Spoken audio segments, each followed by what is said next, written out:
Il est vrai que la RDC, par son gouvernement, a pris des mesures de protection de la production locale, tout simplement parce qu'il y avait des pratiques qui étaient illicites en train d'être faites par des pays voisins. Lorsque vous regardez la carte de l'Afrique, en fait, la RDC a 9 voisins. Mais lorsque vous regardez les voisins des voisins, ils sont au nombre de 12.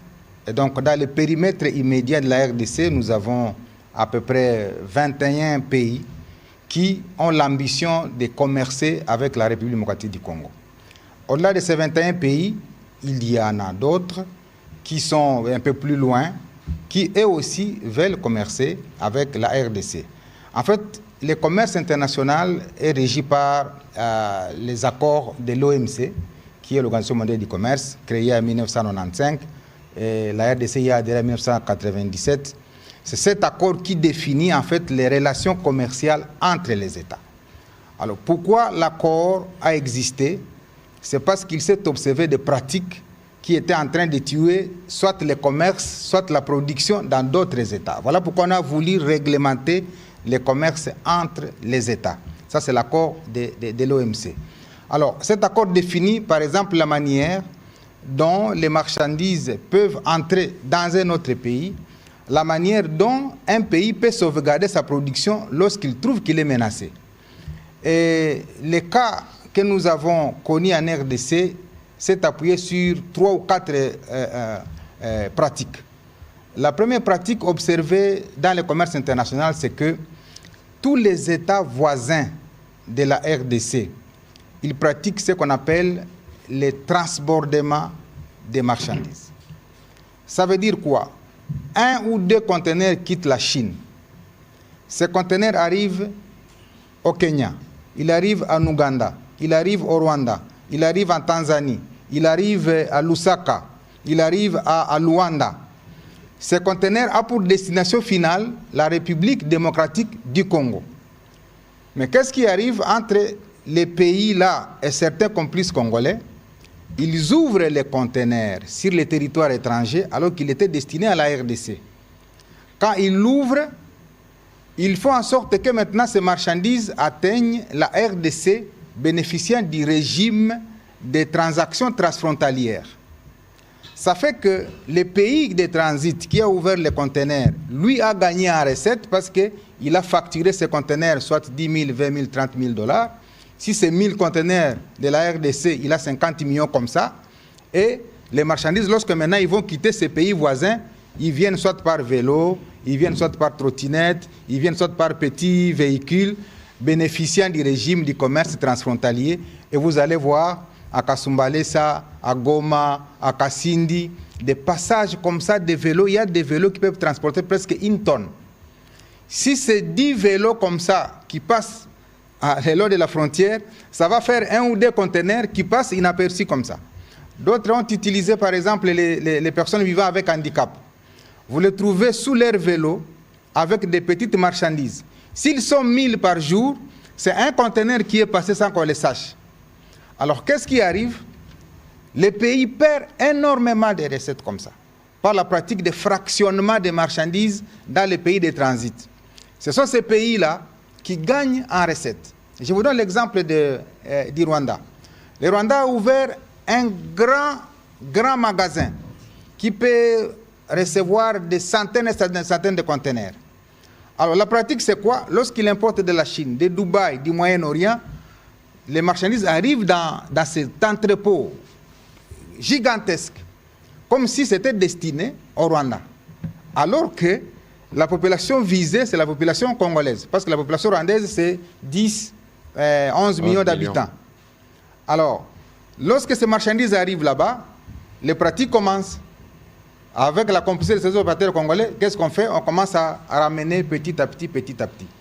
Ça, c'est la première pratique. Deuxième pratique, ça s'appelle dumping.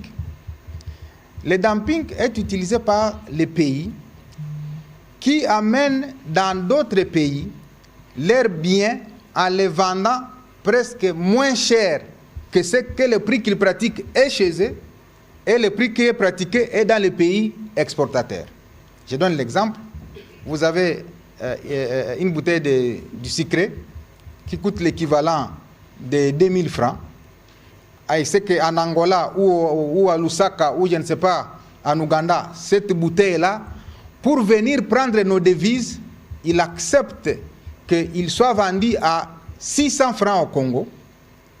Mais comme c'est une recette d'exportation, on ne va pas amener les francs en Ouganda, au Rwanda, en Angola ou à Lusaka. On va amener les dollars.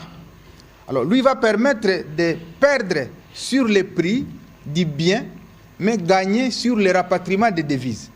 Et c'est ce qui fait que, finalement, nous connaissons beaucoup de problèmes de fluctuations monétaires. Il y a une troisième pratique qu'on appelle la subvention de l'État. C'est-à-dire, les États constatent qu'il y a un problème de production au niveau intérieur. Ils subventionnent l'agriculture, par exemple, pour baisser un peu le coût de production. Mais ils le font pour leur population. Mais comme ils ont en face un grand pays comme la RDC avec 100 millions d'habitants, malgré le fait d'avoir subventionné leur agriculture, ils permettent que ces biens subventionnés traversent les frontières pour aller tuer les marchés chez les autres.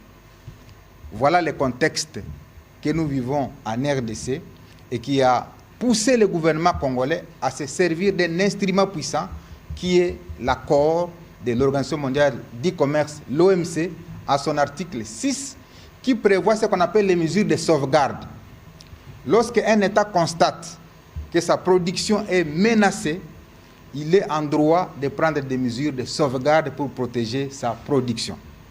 Et avec les pays voisins, nous avons signé des accords commerciaux. Comme nous parlons de la Zambie, nous avons signé un accord commercial en 2015 qui définit également à son article 7 et à son article 8 les mesures de sauvegarde que chaque État doit prendre lorsqu'il constate que sa production intérieure est menacée. Alors, lorsque nous avons pris ces mesures vis-à-vis des boissons, vis-à-vis du ciment, vis-à-vis des clinkers, vis-à-vis des carreaux, eh bien, la Zambie a constaté que nous mettons fin à la pratique qui consiste à venir prendre les devises ici chez nous pour fragiliser notre monnaie. Et c'est comme ça qu'en représailles, il a fermé la frontière au motif qu'il y avait de l'insécurité à Kasumbalesa. Alors tout de suite, nous nous sommes appelés au téléphone avec notre collègue de la Zambie pour dire, mais nous avons un accord avec vous. L'accord stipule que lorsqu'un État prend des mesures de sauvegarde, les pays signataires de l'accord doivent saisir, soit par écrit, soit diplomatiquement, l'État voisin pour protester contre la mesure prise. À ce moment-là, dans les 30 jours, on se retrouve et on organise un tête-à-tête pour que la partie qui a pris les mesures puisse s'expliquer. Et lorsque nous nous sommes retrouvés effectivement à la demande de la Zambie, à Lubumbashi, j'ai dit expliquer tout ce processus pour dire, mais pourquoi vous avez pris une mesure qui est disproportionnée? Parce que nous avons fait des restrictions de certains produits pour des raisons qui sont les nôtres. Si vous devriez réagir, la réciprocité devait exiger que vous aussi vous interdisiez un ou deux produits à entrer sur le territoire zambien. Tout à fait. Par exemple, comme nous avons interdit les bières et les boissons, il devait dire, si tel est le cas, votre timbre aussi n'entre pas ici. Mais lorsqu'il ferme la frontière, c'est-à-dire il interdit même les véhicules de transit. Or, l'accord de l'OMC interdit à tout pays au monde de pouvoir interdire les véhicules de passer sur son territoire, pour autant que ces véhicules ne transportent pas des armes ou des matières qui portent atteinte à la sécurité internationale.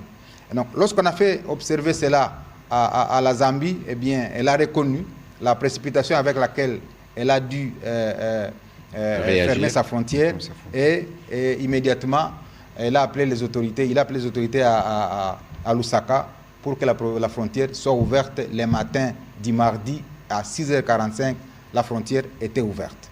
Donc voilà comment nous avons pu décanter la situation. Entre-temps, comme nous avions déjà pris des mesures, il y avait des conteneurs qui, lorsque nous avions pris les arrêtés portant interdiction ou restriction, il y avait des conteneurs qui soit étaient sur l'océan, soit étaient sur la mer, soit étaient sur la route. Mais ils étaient tous au niveau des frontières.